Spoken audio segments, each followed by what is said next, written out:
what was it like coming back to the shows after 4 years off? It was a real nice, fresh, welcome surprise. I didn't realize just how much I missed it over the last 4 years. It's like a homecoming, so it was good. I liked it. Few years off. How sad was that? You can feel the energy walking into this space. At the end of the day, the show in Vancouver happened to fall when we were a little bit more frigid than usual, which means we were even more starved for that moto therapy. And being able to come out here to the Vancouver Motorcycle and Powersports Show, reconnect with old friends, make new ones, this is what the essence of the moto community is all about. At the end of the day, it was last May that the US Surgeon General deemed a loneliness epidemic. This is a rampant problem, and I know that it has a big impact on our mental health, especially in the dark days of January. We live in Canada, we know it's not the warmest and it's really easy to isolate. We know when it's motorcycle season, we're seeing our friends all the time. We're making new ones all the time. It's so much more than the thrill of the ride. So an opportunity like this in the heart of Canadian winter, this is what it's all about. That essence of community has never meant more. Yeah, being back at Vancouver Motorcycle Show has been awesome. It's been a long break. It's good to be back.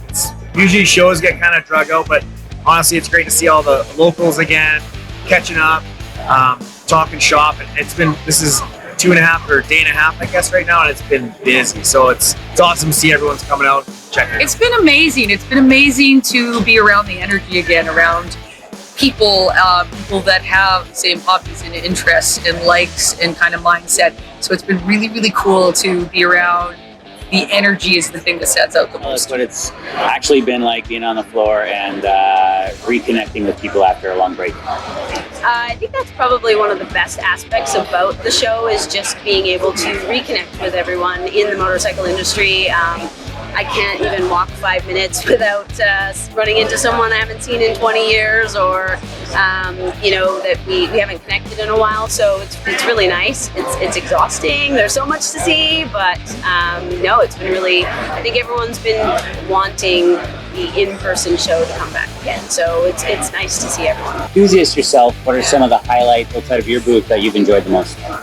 Oh, seeing some of the new bikes that are coming out and just being able to go sit on bikes is always a thrill. You know what's really cool is our podcast is really about amplifying the voices of women. And so we've had so many riders that have been riding all of their lives, new riders. I've had some of the coolest stories of women waiting till their children had been raised and out of the home, and then saying, like, that's when I bought all of my bikes and got into riding and have been riding the world. Daughters coming in with their mothers that are getting into riding, and then even just like young gals coming on their own and coming up to the booth and speaking to the desire to ride and not quite sure if they're ready, and then after our conversations feeling super excited to take that next step. So it's really the conversations about past, present, future riders, and just how we're all just stepping into this arena. We're continuing on building the community of riding. Well, is the dancing and community. I always come back to the community because we did a little impromptu dancing with the folks, and it was just again comes down to being around all these people that have a shared love for motorcycles, and the energy around it really is the truth of it. What the community means for you? Yeah, I feel like the community's great. Like it's been awesome. There's lots of people from local, and we've been talking to guys from Tacoma down in Washington, like traveling from way up far north, out even from Alberta. So it's been pretty cool to see how many people come out this far to just check out some new products and get hyped for the spring and get out there again. Again, just in person, like COVID just sort of put a damper on the in-person experience, and so the energy is just the people, the environments, all the cool stuff. I don't know, it's just the community comes together. What's really cool about motorcycles is that it doesn't really matter if it's an ATV, road racing, dirt, whether you're going electric or sticking with traditional. We all are riders. We all enjoy the sport. We're all passionate about motorcycles, and so to have a show where we can come together and just hang out, despite it being different, maybe. Nobody's walking around going, "Oh, you ride a cruiser? Well, I don't want to talk to you." We're all riders. We all do the friendly wave and the handshake, and it's nice to see everybody. think the highlights in general are just, seeing the booths that booked and who's here. And then again, like I said, for me, it's a very social opportunity to see old faces and to just see what people are up to. Everyone's got ideas, everyone's got plans, new businesses, new ideas, travel plans, and then obviously all the bikes and the merchandise is fun to walk around and see what's available and what's coming out. Yeah, it's been great to see all the bikes, different builds, custom stuff. Of course, being a Yamaha, I know all the product inside and out, so we all got the great stuff. Got the snow bike in the booth, it's been really cool. But walking around, especially being from the snow bike side, seeing all the other booths with different snow bikes and different builds, it's just good to see the venue full and full of people, full of customers. Because when you think of what new bikes are coming out, you're getting a lot of investment by the constructors and like adventure motorcycling, like new models every year, new upgrades. It's a segment that's really, really active, and I try to find a way to celebrate this and bring this to everybody. People probably don't know what adventure motorcycling is. That's basically what the program was. Our zone is a zone to basically celebrate adventure motorcycling in Canada, which is the largest growing segment of motorcycles in Canada. I would probably say even in the world.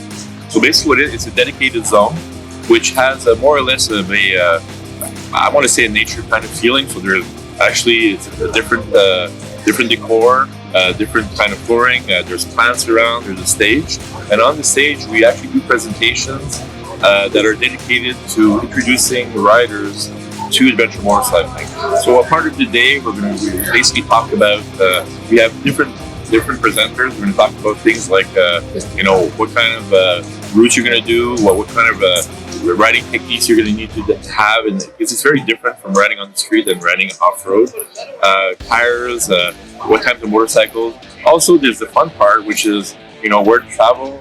If you want to go travel, so like Mongolia, you want to go travel, northern Canada, go to Tapioca. Well, these are the bikes who do this, and it's basically to show people, to educate, celebrate the adventure segment, which is a lot of fun. It really is. What's the vibe like to basically be welcomed into a community like this? Well, it's a community that's, I want to say it's tight-knit, but it's tight-knit because of the style of what we do, okay? Somebody who's going to go adventure riding, they're more for nature, for the views, for whatever you can see. Honestly, being more into the adventure dual sport world, I was really excited to see a lot bigger presence of dual sport world coming in here at Adventure World. The presentations, the presenters were great. I sat down for a couple of those. They were very entertaining. And just the general vibe. I think everyone is just excited to be here. It's nice to have them back.